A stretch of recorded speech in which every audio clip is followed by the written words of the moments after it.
The first pound of American grass-fed beef to be marketed as American grass-fed beef came from white oak pastures.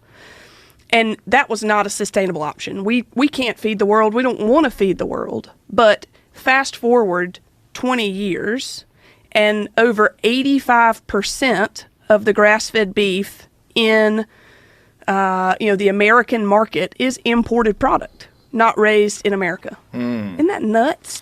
In 20 years, we've gone from being a very early innovator to, just a meager portion of 15%. Well, that's true, but it's not the worst part. The worst part is that imported beef is legally labeled product of the U.S.A. How's that? If value is added in this country, it's a product of the U.S.A. What? And we compete with it every day. How did they add value? Ooh, go ahead. No, you go. This is good. If they grind it, slice it, cut it, package it, label it, rebox it, transport it. But the animal, make no mistake, the animal was born, raised, and slaughtered in Uruguay, Australia, New Zealand, or 20 other countries. Lithuania, Croatia. The United States imports beef from places like Australia, Canada, and much of Latin America. It then runs that beef through USDA inspection, and if it passes, sticks a label on it that reads product of the USA. How dare you? But honestly, that's so dirty. The erosion of this type of farming in America, is completely being exported to another country because we're importing all of this product, and then due to loopholes in labeling, intentionally fraudulent labeling even, selling it as product of the USA. As well as eating food that they're not really supposed to be eating. Yeah. Like people love a grain-fed animal because it's obese. That's really what they like when they look for a lot of marbling. Mm-hmm. That's obesity. That's what you're getting, and that's what makes it juicy and delicious. But that's also what makes it sick. And that's also why they have to use so many antibiotics. Yeah. I'm sure you've seen, there was a documentary, I forget what the documentary was, but there was a documentary where they showed various cows and these cows, all these diseases that these cows encounter because of eating that way. And all the chemicals that they have to use and the antibiotics they have to use to treat these cows. And the unintended consequences those have on the consumer.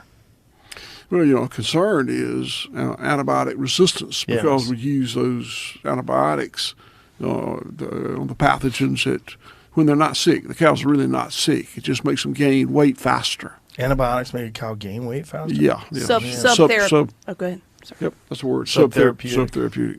How does it do that? That's it's got to do with the rumen. I don't know that, but it's got to do with that. A cow. The way they digest is there are microbes in the rumen, the gut, that breaks down the cellulose or grain, and somehow that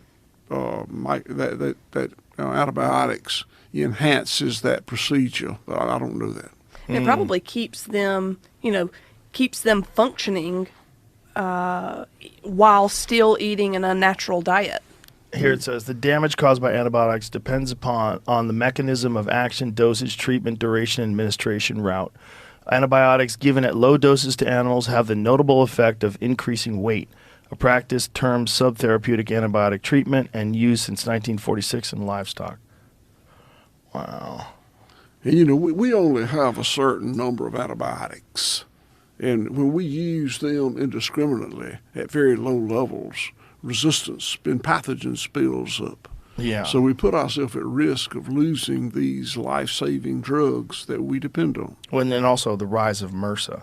Medication-resistant staph infections are huge in this country. I mean, it's a giant issue when people get surgery or if they get cuts. And, in the jiu-jitsu community, it's a giant issue. And I have several friends that have gone through lengthy hospital stays because they developed staph infection that didn't respond to antibiotics, and it got systemic. And it's life-threatening, and people have died from it. And it's something very scary because they're pumping you full of antibiotics intravenously, and it's not working. The antibiotics are not killing this bacteria, and this bacteria is consuming the person. Scary, scary stuff. So we're playing around with nature itself, and we're playing around with nature itself essentially just for profit. Longevity versus businesses for short-term profit Right. have completely different motivations. Yeah, and we're seeing the health consequences of that with other things as well. I was watching this video the other day where this gentleman was talking about farm-raised salmon being one of the most toxic things that you can consume, which is so wild. If you think about salmon, salmon is just immediately associated with health. Like, oh, guy's eating salmon, must Unless care you're about his health. pregnant or... Right. But people think about salmon as being one of the healthiest things. And so this guy holds open this fillet of salmon. See if you can find a video on it, Jamie. This guy takes this fillet of salmon, and it's a fresh piece of salmon, and he opens it up. And he's like, look at how easily these bones separate from the flesh. And the color of the flesh is very different, which is one of the reasons why they have to use dye. When you see a farm-raised salmon and it's a dark red color, a lot of times what you're getting is people putting food coloring on the salmon itself in order to make it that color, which is great because if you get a wild salmon, it's from the insects that they consume that turns their flesh that color. It's crazy to me. When I listened to your episode with RFK and he was talking about the mercury levels in fish. Yeah. I mean, I was not a huge fish eater to begin with, but after that I was like, whoa, this is incredible. Yeah, it's pretty wild. It's pretty wild. The farm-raised salmon thing is really crazy because people just don't associate salmon at all with being something that's not good for you. Or food. I mean, Right. why should consumers have to, second guess the nutritional density of food?